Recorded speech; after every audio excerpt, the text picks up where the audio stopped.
सनातनियों, राम राम।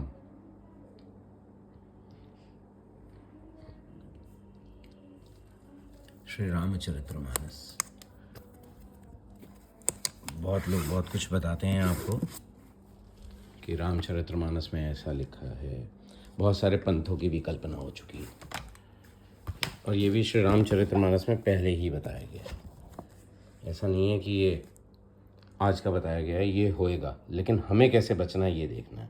अभी आपने श्री रामचरितमानस, ये मेरे घर का भी छपा हुआ नहीं है, ये देख लीजिएगा। कोड संख्या 81 है। ये गीता प्रेस का छपा हुआ है श्री रामचरितमानस। इसमें उत्तरकांड में 100वीं चौपाई है। वैसे क्योंकि वीडियो बहुत लंबे हो जाते हैं तो फिर वो कई बार लोग देखते नहीं हैं। रील तो खैर 1 घंटे की भी चलती हैं आजकल, 1 मिनट से लेके, जहाँ बहुत कुछ बताया जाता है। लेकिन ये सत्य सनातन विज्ञान जो है, ये उत्तरकांड में 100वीं चौपाई से पहले की 10 अपने घर में बैठ के पढ़ लीजिएगा और बाद की 10 पढ़ लीजिएगा, बहुत सारे उत्तर मिल जाएंगे। लेकिन अभी केवल एक 100वीं चौपाई देखिएगा उत्तरकांड की। उत्तरकांड वो है जिसके अंदर आपके वो प्रश्न ही नहीं है जिसका उत्तर नहीं है, और पूर्वार्ध और उत्तरार्ध होते हैं।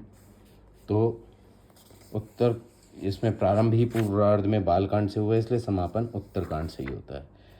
तो बहुत से कुमार हैं जो विश्वास के योग्य नहीं है, उन्होंने इसके विपरीत बताया। बहुत से कवि हो गए हैं, बहुत से पंथ हो गए हैं।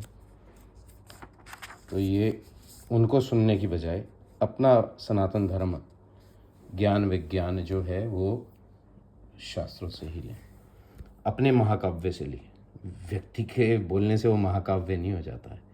जो भगवान ने लिखा, और किसी के पास और अधिकार ही नहीं है ज्ञान देने का ईश्वर के अलावा, और ईश्वर ही हमारे परम गुरु हैं। ये सारी चीज़ें सनातन गुरुकुल के पोस्ट में दी जाती हैं, बताई जाती हैं। जिन्हें संदेह हो वो चैनल पे आएँ, वेबसाइट पे आएँ sanatangurukul.org, और उससे ले सकते हैं। अब भगवान ने ये 100वीं चौपाई में क्या समझाया हमें।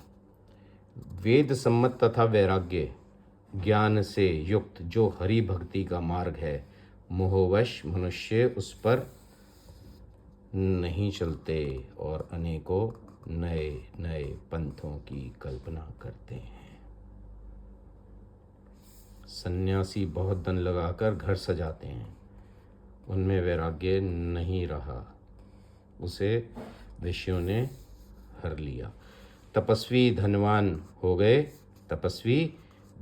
हो गए और गृहस्थ दरिद्र हो गए।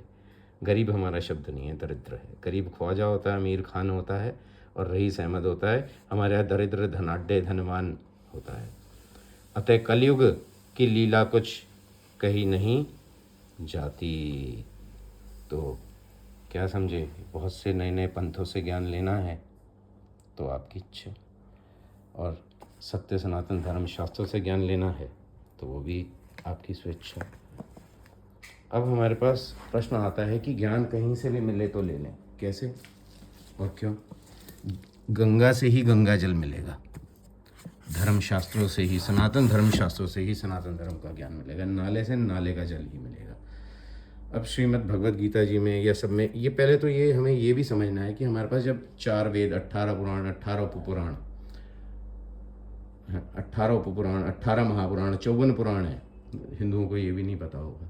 4 वेद के अंतर्गत उपवेद भी आते हैं। ऋग्वेद, यजुर्वेद, सामवेद, अथर्ववेद वेद हैं, और आयुर्वेद, धनुर्वेद, गांधर्ववेद, स्थापत्य वेद, ये उपवेद हैं। ये उपवेद भी आते हैं। अनगिनत संहिताएं हैं। कोई कहता है जी 11 उपनिषद हैं, कोई कहता है 108 उपनिषद है। 169 लगभग उपनिषदों का प्रमाण हमारे पास सनातन गुरुकुल में है। अनगिनत संहिताएं हैं। 41 गीताएं हैं। गीता संग्रह बोल के भी एक ग्रंथ है जिसमें एक में 25 हैं और द्वितीय गुच्छक में 15 हैं, और एक श्रीमद् भगवद गीता है। 41 गीता हैं। 7 समुद्र की स्याही बना दो, 7 समुद्र की स्याही बना दो, उसके बाद भी इतना विज्ञान, इतना ज्ञान है सनातन धर्म शास्त्रों का कि वो आप ग्रहण नहीं कर सकते हैं। एक जन्म में कहाँ से कर लेंगे। 100 करोड़ रामायण है, नाना भांति राम अवतारा, रामायण 100 कोटि अपारा। 100 करोड़ रामायण है। 41 गीता हैं। 40 का तो आपको दिखाया, 41 ये श्रीमद् भगवद गीता है। इतना सब होने के बाद इधर उधर जाना, 96 करोड़ से ऊपर लगभग हमारे तीर्थ बताएंगे। इतना सब होने के बाद इधर उधर जाना, इधर उधर का ज्ञान लेना। एक व्यक्ति ने पूछा जी आप इधर उधर के वीडियो होते हैं, कभी देखते नहीं हो, खोलते नहीं हो, सुनते नहीं हो। मैंने कहा जी एक भी अगर छाप अवचेतन मन पे आ गई, जो उसका सुना हुआ कर्णपुटों से, कानों से हृदय में चला गया और विपरीत ज्ञान से पोषित हो गए, तो बहुत बड़ी दुर्गति होगी। तो जब मेरे पास इतना सब कुछ है तो मुझे अन्य सबकी विचार ही क्यों है। रामायण में हमारे पास अध्यात्म रामायण है, अध्यात्म रामायण है, हमारे पास योग वशिष्ठ महारामायण है। इतने सारे महाग्रंथ होने के बाद अन्य किसी की, जब आपके पास 24 कैरेट गोल्ड है तो आपको मिट्टी के ढेले से क्या लेना।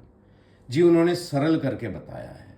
अरे प्रभु आपको कैसे पता है कठिन है, एक बार पढ़ लीजिए। नहीं ये संस्कृत में होते हैं, नहीं ये हिंदी में भी होते हैं, ये हिंदी में भी, इनका हिंदी अनुवाद भी है। और प्रमाणिक जब आप उससे लेते हैं किसी भी प्रकाशन से, जैसे गीता प्रेस है, तो आपको मिलता है। अब ये एक श्लोक है 3 अध्याय का 35वां श्लोक। अच्छी प्रकार आचरण में लाए हुए दूसरे के धर्म से गुण रहित भी अपना धर्म अति उत्तम है। अपने धर्म में तो मरना भी कल्याणकारक है और दूसरे का धर्म भय को देने वाला है। फिर भी नहीं समझते, फिर भी नहीं समझते। तो अपने सनातन धर्म शास्त्रों का ज्ञान केवल सनातन धर्म अपने सनातन धर्म का ज्ञान केवल सनातन धर्म शास्त्रों से ही लें।